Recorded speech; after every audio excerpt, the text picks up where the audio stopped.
मित्रों नमस्कार। पावन ज्योतिष प्रपात यूट्यूब चैनल पर आप सबका स्वागत है। आज का टाइटल बड़ा ही उपयोगी है और मैं नए नए शीर्षक लेके आता रहता हूँ, आप लोगों की जानकारी बढ़ाने का प्रयास करता हूँ। आगे बढ़ने से पहले आपसे अनुरोध है कि अगर मेरे चैनल को सब्सक्राइब नहीं किए हैं तो सब्सक्राइब कर दीजिए। नीचे सब्सक्राइब का बटन दबाकर बगल में बेल आइकन आती है, उसे पुश करिए, ऑल के बटन पर क्लिक कर दीजिए। मित्रों को शेयर जरूर करिए, वीडियो पसंद आवे तो लाइक जरूर। एक आग्रह और है कि वीडियो को शुरू से अंत तक देखिए। पूरा देखेंगे तो पूरा समझ में आएगा, अधूरा देखेंगे तो अधूरा समझ में आएगा, स्किप कर देंगे तो कुछ भी समझ में नहीं आएगा। क्योंकि शुरुआत और उसका कंक्लूजन लास्ट में होता है, तो सब पूरा देखिए, आपसे अनुरोध है। चलिए आते हैं शीर्षक पर, टाइटल पर। कुंडली का टाइटल बहुत ही महत्वपूर्ण है, बहुत उपयोगी है, सबके लिए आवश्यक, सबको जानना चाहिए। टाइटल का नाम है कुंडली में संतान सुख, बाधा और उपाय, children's happiness, obstacles and solutions in the horoscope। जी हाँ, कुंडली में संतान सुख, बाधा और उपाय, उसकी अंग्रेजी है children's happiness, obstacles and solutions in the horoscope। तो मित्रों आते हैं मूल बिंदु पर। देखिए, जैसा कि आप टाइटल देख रहे हो, इसमें 3 बिंदु अपने आप उभर के आए हैं। एक तो संतान सुख, दूसरा बाधा और तीसरा उपाय। तीनों बिंदुओं पर बात करेंगे। इसी नाते बार बार हमने कहा कि कुंडली को वीडियो को पूरा देखिए, तभी समझ में आएगा। तो यहाँ हमने एक चार्ट दिया कुंडली का, मेष लग्न की चार्ट है। इसमें 12 भाव भी आप देख सकते हो, राशि भी देख सकते हो, केपी लग्न एंड कस्प चार्ट ये कहीं में दिया है, क्योंकि किसी की कुंडली नहीं है, आपको केवल जानकारी आवश्यक है जो इससे पर्याप्त रूप से मिल जाएगी। अब आते हैं हम पहला पॉइंट, संतान सुख। संतान सुख क्या है? जब संतान पैदा हो, पैदा नहीं हो रही है तो संतान पैदा हो गया तो सुख मिला, और पैदा हो के बड़ा हो गया, पढ़ा लिखा, तब सुख मिला। पढ़ा लिख करके नौकरी कर रहा है, व्यवसाय कर रहा है, धन कमा रहा है, परिवार सामान देख रहा है, तब भी सुख मिल गया।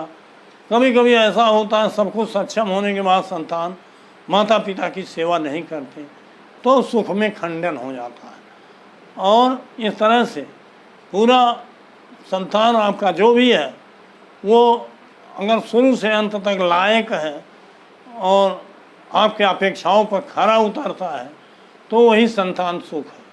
और दुख क्या है कि संतान पैदा ही नहीं होना, संतान पैदा हो करके एक्सपायर कर जाना, पेट में ही एक्सपायर कर जाना, बड़ा हो गया तो पढ़ता लिखना नहीं है, पढ़ लिख लिया तो नौकरी नहीं मिल रही, आदतें बिगड़ गई हैं, व्यवसाय कर रहा तो उसमें घाटा लग रहा है, और अच्छा भी है तो माता पिता की देखभाल नहीं करता। तो इस तरह से वो दुख है। तो सुख और दुख, सुख का भी विषय बताऊंगा और दुख माने बाधा। बाधा क्या है उसका उपाय बताऊंगा, बाधा क्यों है और सुख क्यों है ये भी बताऊंगा। लेकिन इसके लिए अंत तक वीडियो आपको देखना। आइए हम चार्ट पर चलते हैं। यहाँ देखिए, ये कुंडली में आप सभी जानते हो कि पंचम स्थान संतान का, ये स्थान, ये देखिए पंचम स्थान। अब यहाँ सुख कैसे होगा? देखिए, ये केपी एस्ट्रोलॉजी है, कृष्णमूर्ति पद्धत ज्योतिष है। इसके नियम बड़े सटीक और बड़े वैज्ञानिक हैं, कुछ भटकाव नहीं है। देखिए, यहाँ अगर आप ज्योतिषी बनना चाहते हैं तो आपको सॉफ्टवेयर रखना पड़ेगा, केपी सिस्टम का अध्ययन काफ़ी होना पड़ेगा, और अगर आप मेरी कुंडली से वीडियो से समझना चाहते हैं, बहुत वीडियो हमने दिया, आप सब समझ गए, देखते होंगे।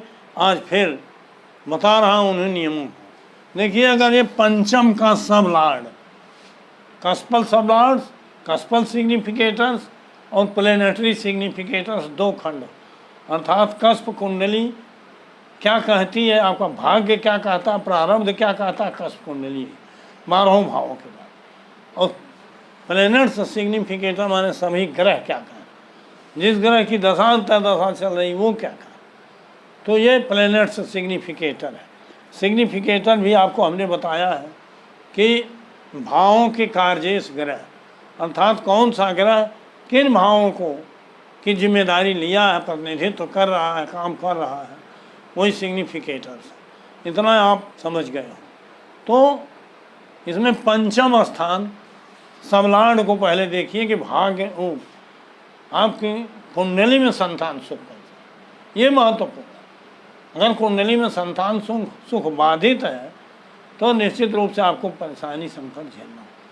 पहली बात तो पंच हम बता देते हैं, सुख के लिए स्थान है पंचम स्थान, द्वितीय स्थान वृद्धि का स्थान है, कुटुंब वृद्धि। इसी द्वितीय से संतान भी जब एक पैदा होता है तो कुटुंब वृद्धि होता है। और 11वां स्थान इच्छा पूरा, जैसे अभी हमने बताया है कि सब कुछ होने के बाद भी माता पिता की सेवा नहीं कर, तो इच्छा पूर्ति नहीं कर रहा है। तो 5, 2, 11 अर्थात पंचम का सब लॉर्ड जो भी है वो 5, 2, 11 भावों को अगर बता रहा, 5, 2 और 11, 5, 2, 11 भावों को बता रहा, तो पूरा संतान सुख है, इसमें कोई दो राय नहीं है, हर बढ़िया लायक होगी संतान। लेकिन अगर इसी के साथ पक्ष है, विपक्ष है, वो विरोधी भावों को भी बता रहा है। विरोधी भाव संतान सुख के कौन से हैं? एक तो पहला जान लीजिए, कुंडली का 8वां और 12वां, ये प्रायः विरोधी होता है। 8वां और 12वां, कुंडली का 8वां और 12, कहीं कहीं 12वां और 8वां पॉजिटिव होते हैं, उस पर चर्चा होगी। और जो प्रमुख और सहायक भाव है इनका व्यय स्थान, अर्थात पंचम का व्यय चतुर्थ है, द्वितीय का व्यय स्थान प्रथम है, और 11 का व्यय स्थान 10, अर्थात 1, 4, 10 यह भी संतान सुख में बाधा पैदा कर, समझ रहे हैं। और ये 10वां स्थान भी बाधा पैदा कर, क्योंकि 11वें का व्यय है, और पहला स्थान हम स्वयं अपनी द्वारा ही बाधक हो जाए, और चौथा स्थान पंचम का व्यय स्थान है। यद्यप क्या अन्य चीज़ों के लिए सुख है, लेकिन संतान के लिए व्यस्त। तो 5, 2, 11 के साथ अगर विरोधी भाव आए हुए हैं, 1, 4, 10, 8 और 12, 1, 4, 10, 8 और 12, 1, 4, 10, 8 और 12, इस तरह से अगर 5, 2, 11 भाव आए हैं सब लॉर्ड में, नक्षत्र के माध्यम से, स्वयं के माध्यम से, तो संतान सुख है। लेकिन अगर विरोधी भाव, अन्य भाव आए हैं, कोई बात नहीं, 1, 4, 10, 8, 12 आया, उसी में संयुक्त है, तो संतान सुख के साथ साथ बाधा है, परेशानी है। और अगर केवल विरोधी भाव ही आए, पॉजिटिव भाव नहीं आए प्रमुख और सहायक, तो केवल संतान बाधा है, उसका कोई उपाय नहीं होगा, संतान सुख की कमी है। तो प्रायः मिक्सचर होते हैं, सुख भी होता है और बाधा भी होती है। तो बाधाओं के बारे में हमने बता दिया, दोनों का अगर मिश्रण है तो सुख दुख दोनों होता है। और अगर केवल 5, 2, 11 अन्य भाव भी 9वां आ गया हो, 7वां आ गया हो, ये बाधक नहीं है। बाधक तो यही है 1, 4, 10, 8 और 12, इनमें से जितना इनका परसेंट ज़्यादा होगा उतने बाधा पैदा करेंगे। तो मित्रों, एक तो बाधक भाव, विरोधी भाव, और दूसरे सुख वाले भाव, ये मिक्सचर हैं। 1, 5 आ गया, तो इसमें से 8, 12 आ गया, 2, 11 आ गया, तो इसमें से 4, 10 आ गया। इस तरह से मिक्सचर हो गए तो सुख दुख लगा रहा। अब एकदम अगर निगेटिव ही है तो उपाय करने पर भी लाभ नहीं होगा। और अगर एकदम निरुपाय होते हैं लेकिन मिक्सचर ही रहते हैं, एकदम निगेटिव नहीं रहते, संभावना बनी रहती है, उपाय उसी पर बताओ। दूसरा विषय आपकी महादशा अंतरदशा ग्रहों की क्या है, उसको भी देखना जरूरी। उसमें भी यही चीज़ देखना पड़ेगा कि 5-2-11 आया जिस ग्रह की महादशा है उसको समलांड सपोर्ट कर रहा है कि नहीं, तो वो ग्रह क्षमता रखता है संतान सुख देने की। लेकिन आपके कस्पल सिग्निफिकेटर में अगर नील है तो कोई बात, और अगर महादशानाथ दे रहा है और कस्पल सिग्निफिकेटर्स में भी संभावना है तो संतान सुख होगा। बाधा है तो उसका निराकरण हो। सब में बाधक स्थान होते हैं, अगर बाधक हैं तो उसका उपाय होना चाहिए। तो बाधक स्थान यही है 1, 4, 10, 8 और 12।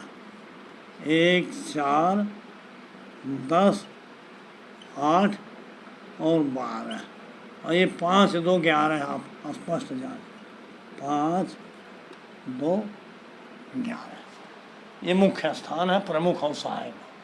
तो 5-2-11 है तो सुख, 1, 4, 7, 10, 8, 12 है तो दुख, संतान दुख, और दोनों का मिक्सचर है तो सुख दुख दोनों। और अगर 1, 4, 10, 8, 12 ही आए हैं तो निरुपाय है मामला, कोई उपाय से लाभ नहीं। अगर मिक्सचर है 1, 4, 10, 8, 12 भी, 5-2-11 भी, तो उपाय है।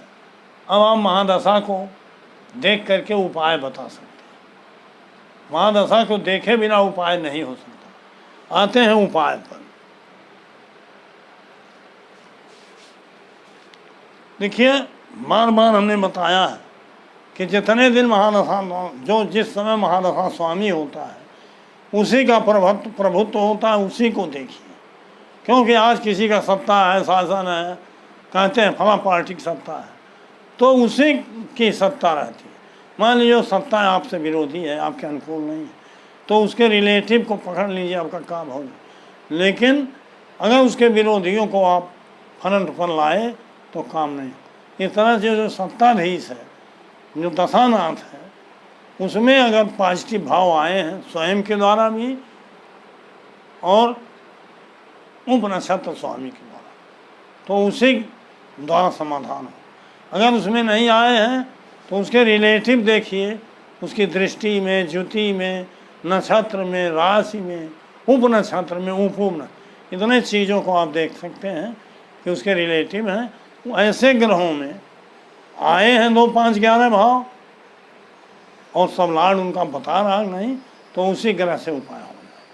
तो हमने स्पष्ट बता दिया कि महादशा स्वामी या उसके रिलेटिव्स जिसमें पर्याप्त मात्रा में पॉजिटिव भाव है, उन्हीं ग्रहों का रत्न आप धारण करें। सूर्य है तो माणिक्य, चंद्रमा है तो मोती, मंगल है तो मूंगा, बुध है तो पन्ना, बृहस्पति है तो पोखराज, शुक्र है तो हीरा, शनि है तो नीलम, राहु है तो गोमेद, केतु है तो लहसुन।